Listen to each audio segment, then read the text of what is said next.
Brands on Brands. Hey, it's Vincent Pugliese from Total Life Freedom. If you want to learn more about building quality relationships and lifestyle freedom, you should be listening to Brands on Brands with my new friend, Brandon Burkmeyer.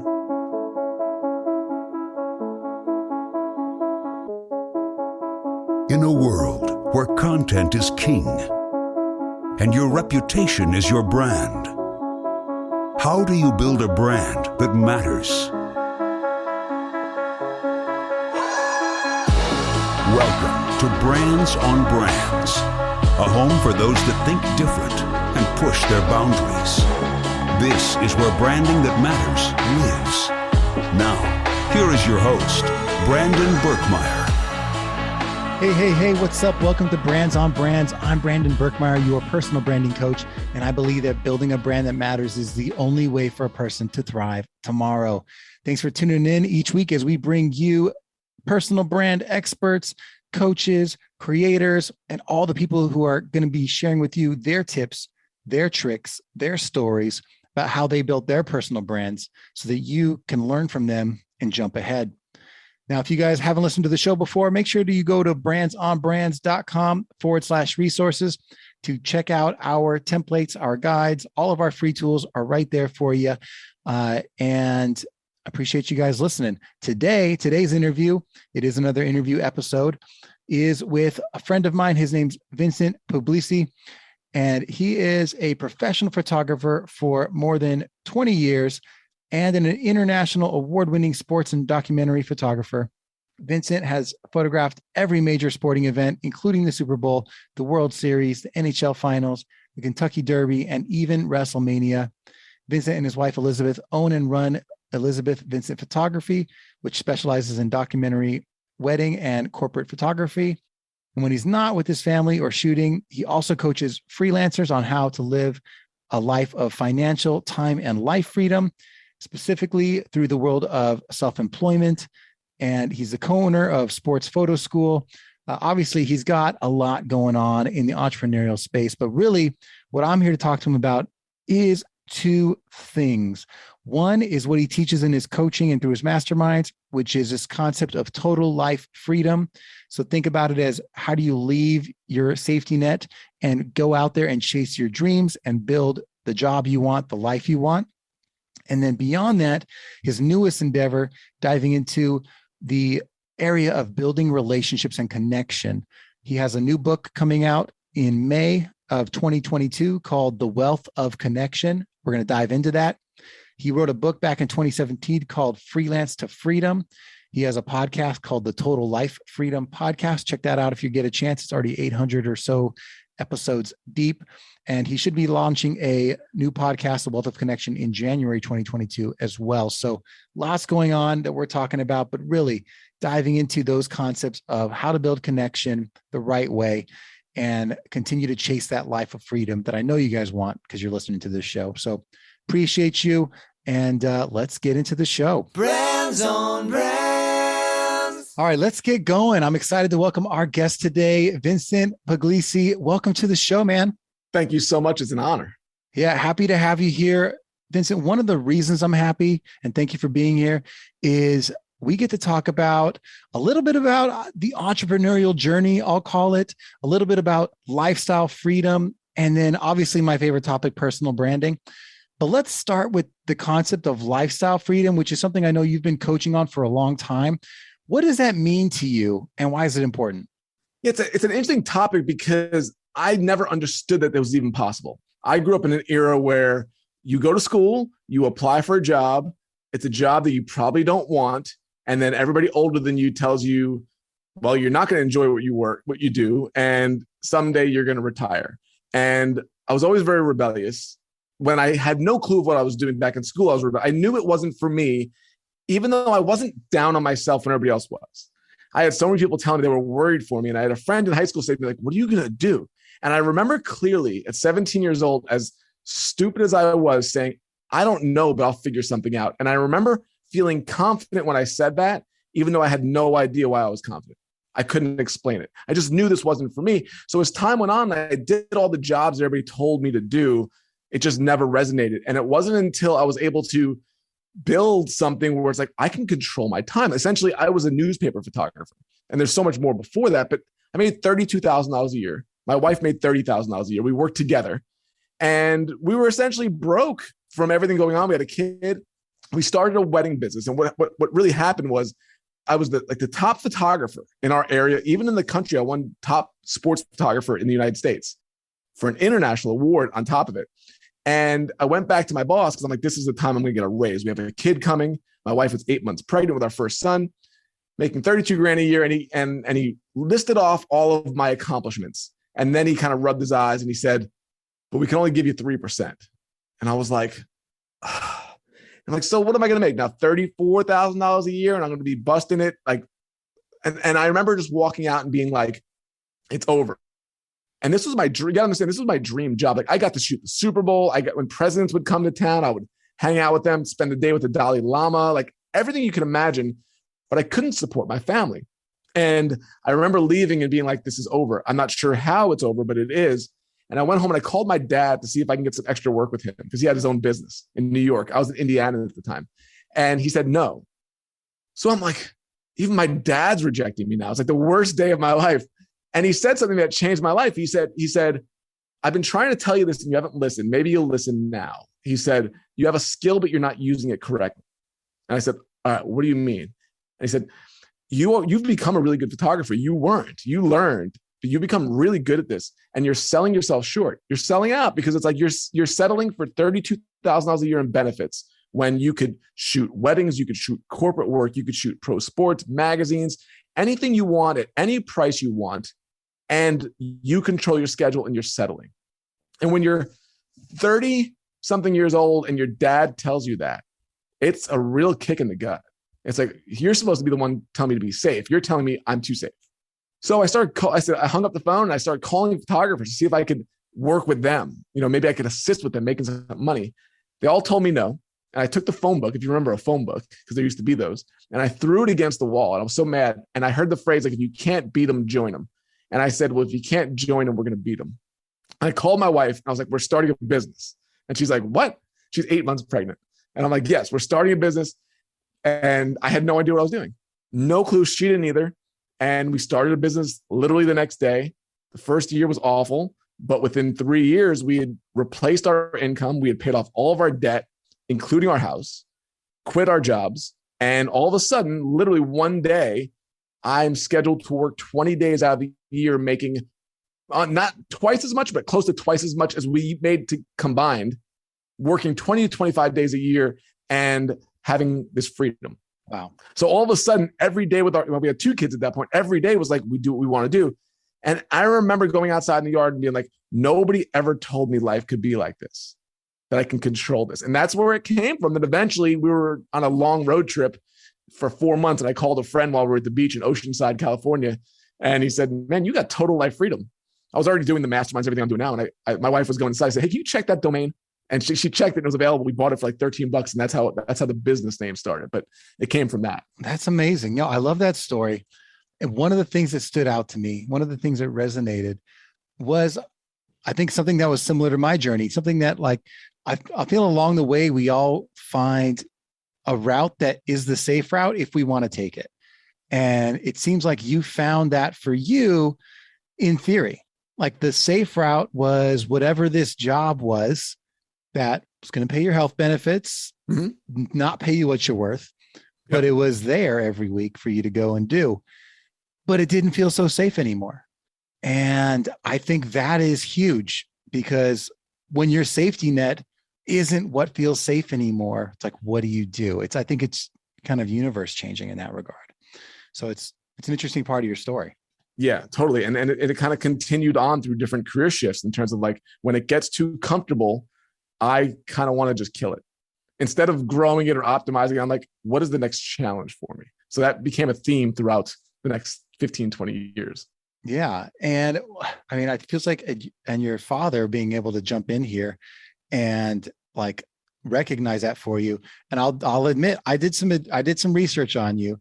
And from my research, this is the second time he stepped in your life and said, what you're not seeing about yourself is this. Yes. And maybe you should give yourself a little more credit. Yeah, I mean, you talk about when I started my photography career. Yeah. I was lost. I was lost, and I was a terrible student. Like I said earlier, I muddled through life. I didn't even think I was going to live to 20. And literally on my 20th birthday, I was with a girl that I was dating, and I realized it was my 20th birthday. And my whole time I was like, I'll never make it. The way that I was living, the friends that I was hanging out with, and I said to my girlfriend's mom, who I just met, "Oh my God, I'm 20. I never thought I'd live this long." It's not a great way to introduce yourself to your new girlfriend's mom. But when I drove home that night, I remember thinking it's all bonus. So as a lot of my friends were thinking, "Oh, I'm getting old now, I'm 20," I was thinking, what's there to lose? So I literally went, and I didn't get it at that point. But for my dad, I was working at a convenience store. I was stealing. I was a thief. It was terrible. And I had a nightmare that I got caught stealing again. And I went downstairs. The first time at 22, I'm like, what am I doing with my life? My dad comes downstairs, and we didn't get along, as you can imagine, hearing my story. And he literally, in a minute, said, well, you like traveling, you like sports, you like taking pictures. Why don't you become a sports photographer? And I was like, is that even possible? That's a job? Like, that's a career? And because of that, months later, I was buying tickets to games and sneaking up to the front. And for 20 years, I was a sports photographer, shooting everything you can imagine.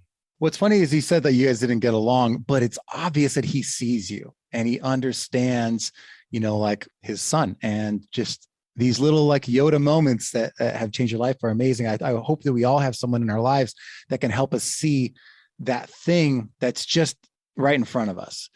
If we just have the bravery to try something new or different. The real interesting thing is I didn't even remember those stories until I went to write my first book. It was called Freelance to Freedom. And I'll be completely honest, I wrote that book because I was angry. I started writing the book because I was angry, because at that point I wasn't getting along with my dad. I wasn't getting along with my parents. And I'm an adult now, and there's a lot of issues. So I'm starting writing the story. It was a big kind of like, hey, I did it. I won. And I was almost like doing it to prove them wrong. And what's so interesting about this, and I hope even listeners can take something from this, if you're mad at somebody or something that you love, as I started writing the book, and it was a really angry book at first, I started reflecting, because you can't help but do that. And that's where those stories came from. I started like, oh, wait a second, there was that time. I got to put that in there. There was that other. So my dad, quite honestly, and he knows this, went from being the villain while I started writing the book to the hero by the time the book was over. So that's why my next book is publishing on his birthday, his 80th birthday, on purpose, because I want to honor him with that. Yeah, I think we all, like, if you've been through anything in life, like, it's easy to get a chip on your shoulder about something. And if that's the fire you need to get it done, fine, like whatever it takes to get you there. I do want to kind of dive into some of a little bit of the conceptual side of, how do you frame this, what this next step is in people's lives that takes you away from that thing that's safe, that thing that we're settling for a lot of the time. Because I know you coach a lot of people on this, and you've done it for yourself too. As you see people finding the motivation to explore that path, what do you help them with that gets them started on this road? Like, what are some of the core tenets of this like lifestyle freedom philosophy? Well, obviously money is a part of it. I'm not a big money guy when it comes to a lot. Like some people measure their success by that. They compare themselves to other people. And this world is very difficult, especially the world that we're in, because you could be doing very well, but you could feel really bad about yourself as soon as you start comparing yourself to other people in this space. And everybody will tell you it needs to be, 7 figures or all this stuff.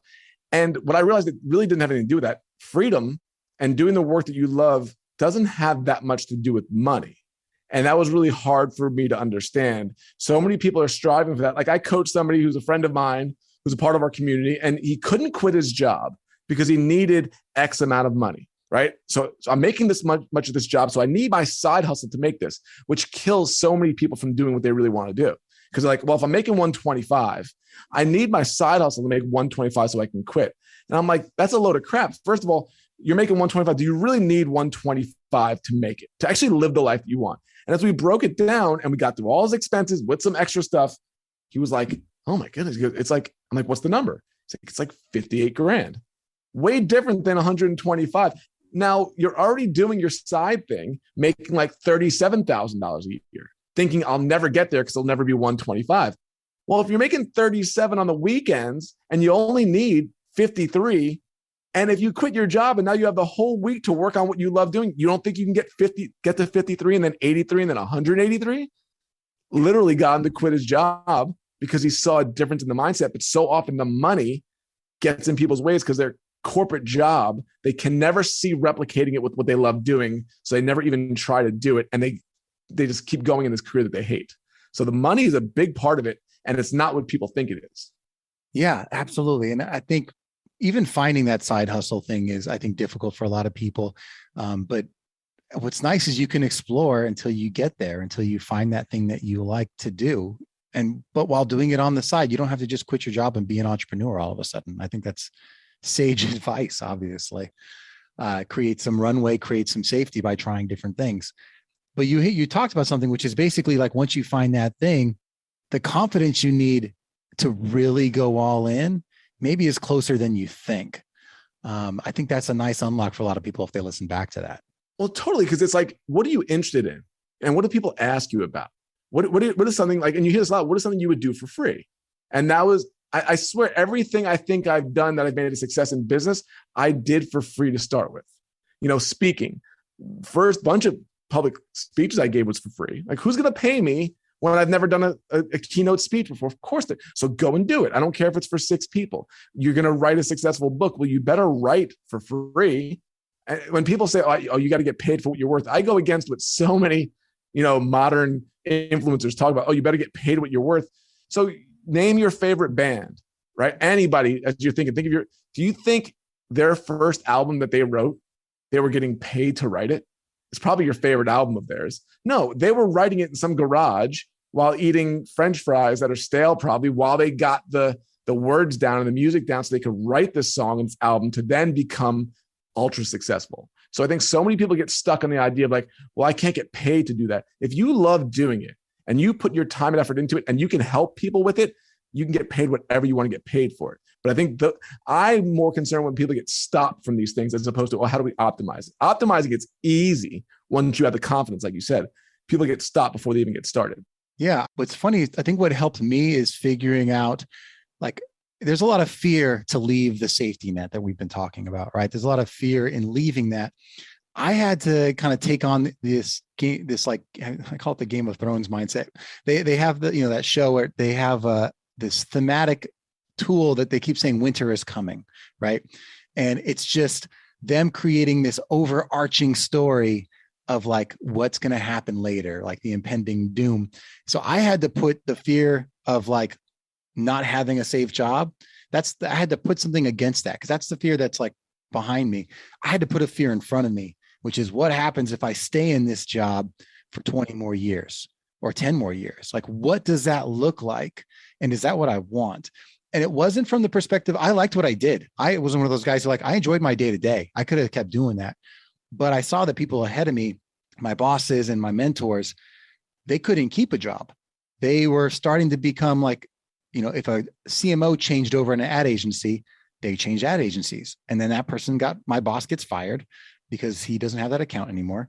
And now he's got to go find another job. But guess what? There's only so many jobs at the top. There's, it's like 1 or 2 jobs as opposed to all the minions, right? Yeah. And you're like, I could become that person that now takes 6 years or 6 months or a year or 2 years to find the next high level position. That's the fear in front of me. I'm like, do I want to be harder and harder to employ? Or to your case, like, am I ever going to make enough money to like be able to take trips with my family and to live in a way that I want to, or whatever it is. So seeing what's in front of you as a fear, I think, is just as important too, and understanding what are the other roads that are out there that can get me out of this. Oh, totally. Without a doubt. And I think so many people, whether it's coming from your space, which is the corporate world, which there's unlimited potential, like in terms of income, that the job that you could possibly have, but then it stops I go towards the solopreneur. I go towards the freelancer that is like, I really want to do something that I love doing, but I don't know how to make a living doing it. And how do I make a living writing a book or doing a podcast? And, I completely believe that this is a world of a million micro niches now. I think it's unlike anything we've ever seen in a good way. When I had to get a job, you handed a paper application when I was a kid. Now, now you can create the most niched idea product that only you, and a handful of people enjoy, and you can make a living from it. We've seen it over and over again in this world. The opportunities. I'm more excited now. I just turned 50. I think this is just what we can do and what we can do with it is more exciting now than I've ever felt in terms of the possibilities. So hopefully if somebody's stuck, that they could be like, that's out there for them to do.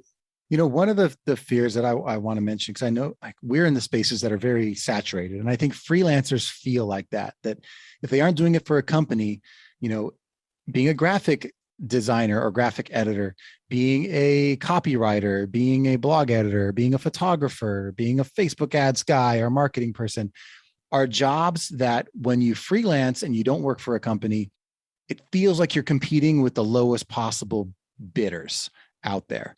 Yep. Especially with the Upworks of the world, like you're competing with not just people in your industry, but people from other countries. Like we'll do it for half the price or 1/10 of the price.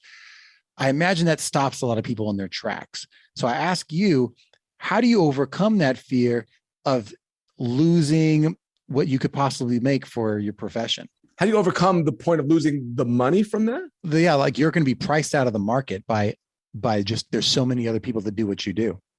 I think it comes down to, so often we have a scarcity mindset when it comes to the pricing of this. The people that do this really well, the people that aren't, they have an abundance mindset towards it. Generally, they're well connected. Generally, they have a network around them. They have people that trust them, people that will hire them, will refer them out, and will connect them to other people.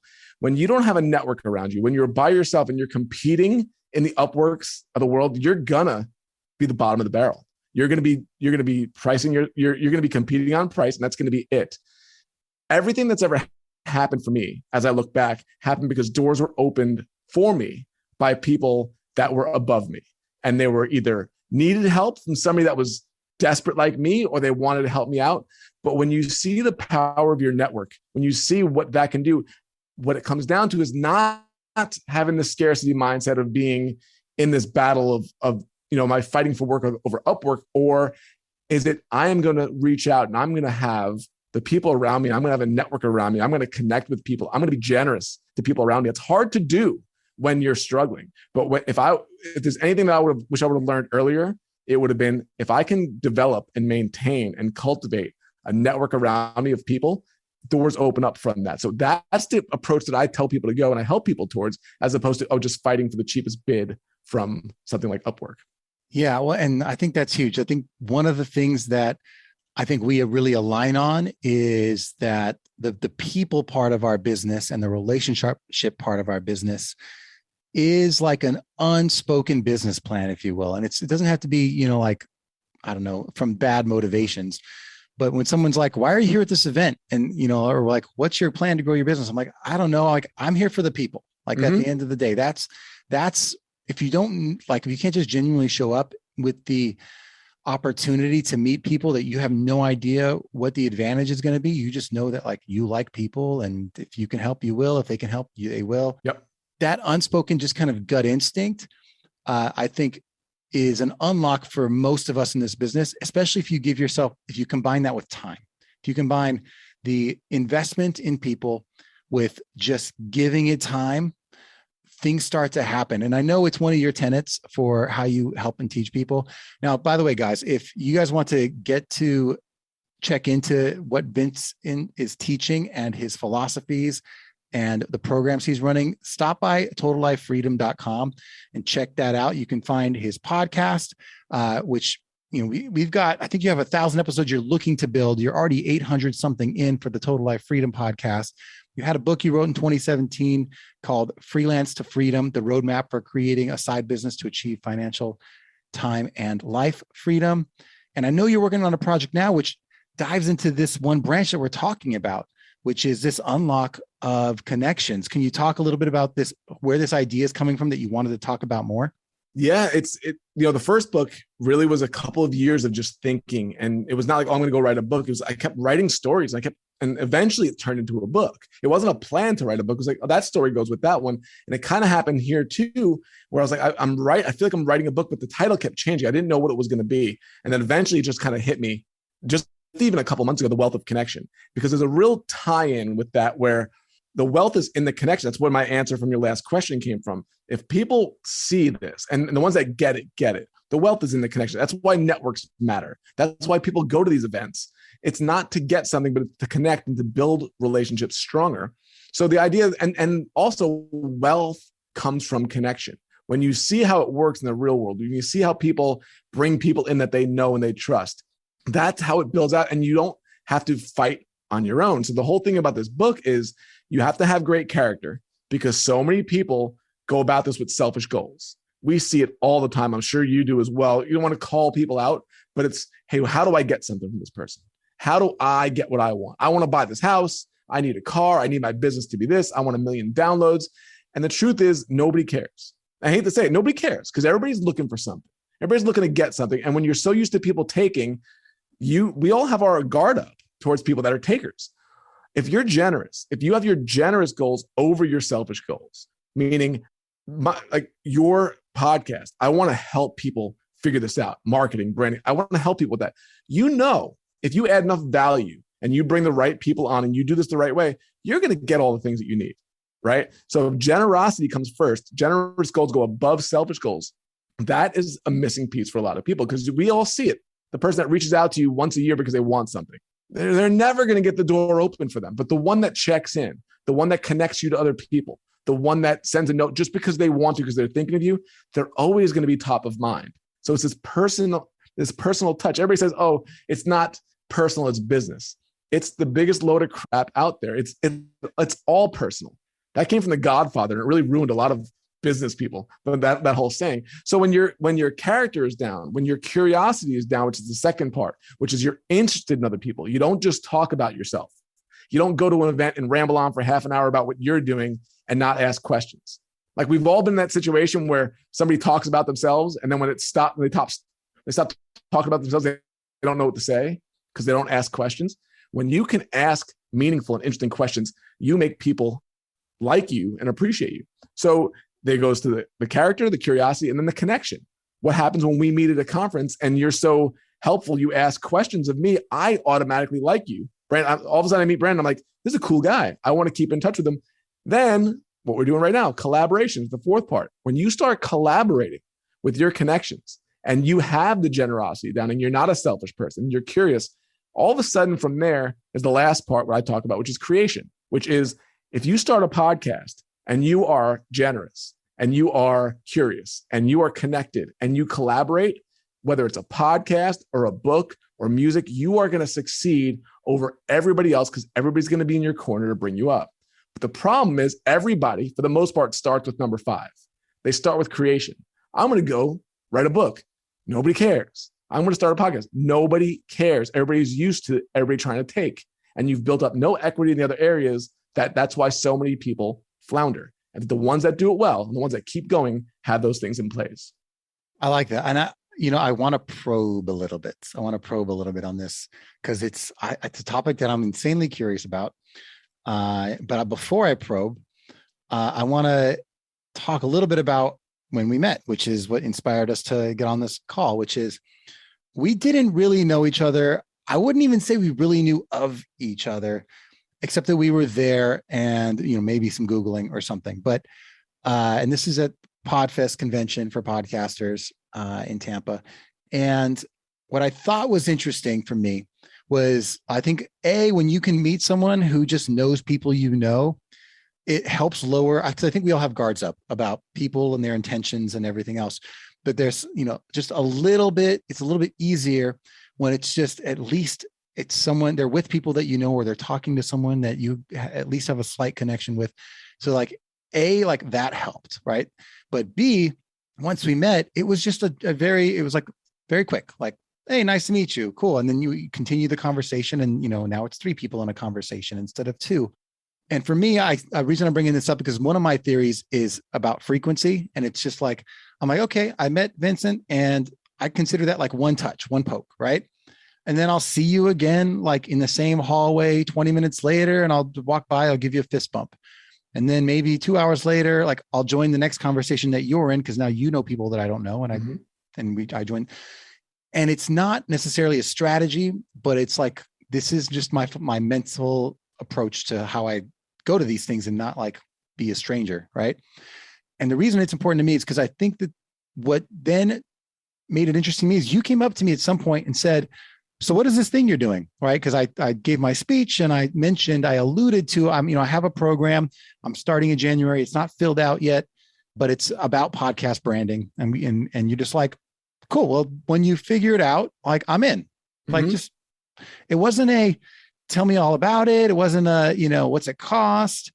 It was, and obviously if it sucks, you're gonna be like, okay, that's not for me. But just that the intention was, you seem like a nice guy. I'm happy to support you. Just when you got it figured out, I'm in.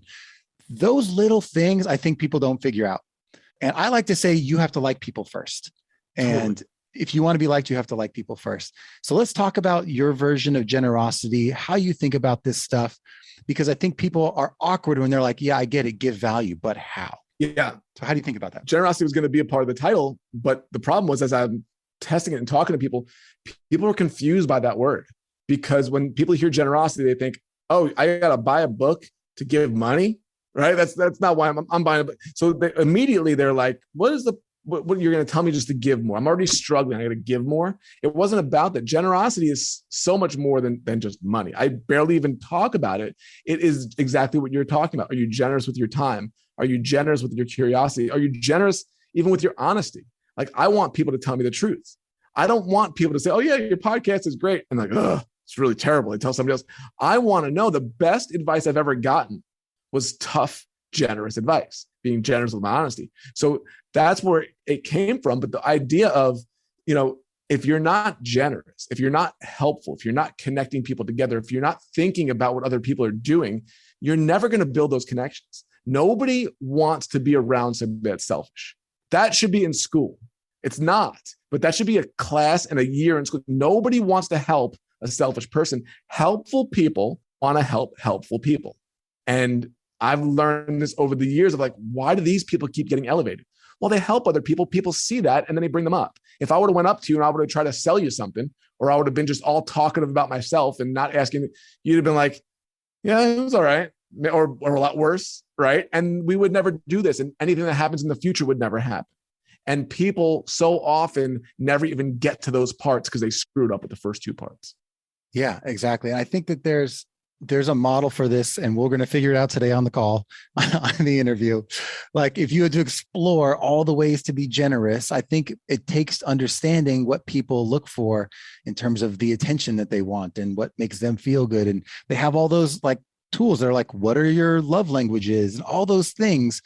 And if you can just imagine all the people that have made you feel good in your life, I bet you there are examples there that you could all learn from that would be, this is a good thing I can take with me when I'm meeting new people. And my best example is, I'm curious what yours might be, is my wife's mother, who's passed away now, but was this amazing like industry leader in the music space, right? She managed bands and was just a killer, but also was like the heart of the house and in the kitchen and everything else.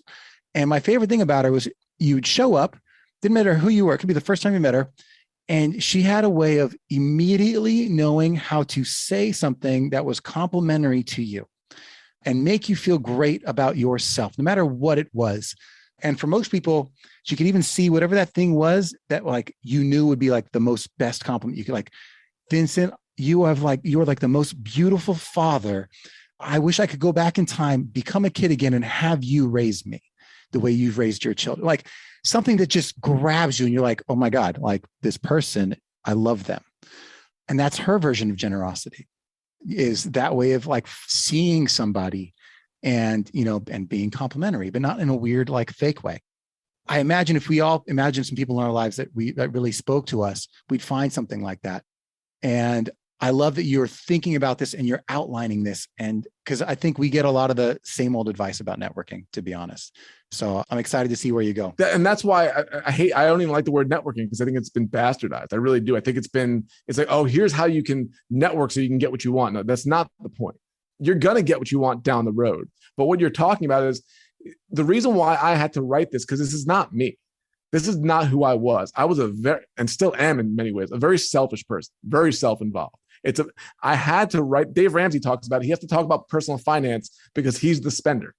And when you can teach on something that you're not great at, so this is for me to talk about this daily, it forces me to wake up and do this as opposed to do what I naturally want to do, which is to go after my goals. That's naturally what I want to do, is go accomplish something for myself. And then but what happened for me was I did all those things. and I accomplished them and I was empty. And I've heard that from so many people, but it's not until you do it yourself do you realize, what's the point of all this? What's the point if I'm doing it to brag and to feel good about myself? And people, they like the accomplishments, but they don't like you as a person. And that's what happened. And so what really kind of happens for me is like, I need to practice this daily. So what happened was everybody, and what changed my life with this was everybody talks about the daily affirmations. You have all these morning rituals, and I got into it a little bit. Oh, you have your affirmations and you have your goal setting and you read something. What are you going to get in your life? And I'm like, this is why we become so self-involved. This is why we become so selfish. It's all about what our goals are. What do you want out of life? You deserve all this stuff. When are we going out there and starting the day thinking about other people? So what happened was I started my own ritual, but instead of doing it that way, I started what I called an hour of giving. So because I'm so wrapped up in my own head, if I can start the day taking an hour and giving to other people, literally, Bren, this is what changed everything. Because I sit down, I'm like, oh, I didn't leave a review for that podcast. I'm going to go leave a review. I didn't reach out to anybody. I'm going to go reach out to 10 people or 15 people. I'm going to write a thank you note. I'm going to connect people together. It's what I did for an hour to get myself out of my selfish conditions. I can tell you that the success of the book, of the membership, of the podcast, every bit of it, I would say 90+% of the success came from the interactions between that hour of giving where I didn't even ask for anything. Because what happened was when you reach out to people, they go, what are you doing? And I said, oh, I'm writing a book. Really? What's the book about? I tell them the name. I want to read it. That happened for months. And I'd send the PDF copy out. We launched the book with 125 reviews without any marketing or any social media. It was all the people that I was in touch with during the hour of giving that wound up leaving reviews and buying the book. Same with the podcast. And it's like, oh my goodness. It's like, so by being generous, by being helpful, it comes back. So it started with not having my own goals. It started with what other people want. There's nothing that makes me feel better when somebody writes me a thank you note or reaches out to me out of nowhere, not asking for anything. It feels so good. So why don't we do that for others? Yeah. I mean, if we all did that, I think we'd all be a little bit happier, both on the receiving and on the giving end of that, for sure. So that's my mission with this. And I can do this for 50 years. If I can help the business world become less selfish and more generous, this was accomplished with what we're doing now. I love that. And what I want to know is, because we're kind of coming towards the end here, I'd like to get kind of A, what you're excited about, but B, I kind of want to hear an example of just A, what motivated this, or B, just someone or something that was like a good example of generosity coming to life. If that might be a stumper. So I'm kind of like, I'm giving you some leeway here to figure out where you want to go with this. There's so many. I think about my friend Brian Franey, who when I was in the photography world, he was working for ESPN. He was a producer for ESPN, still is.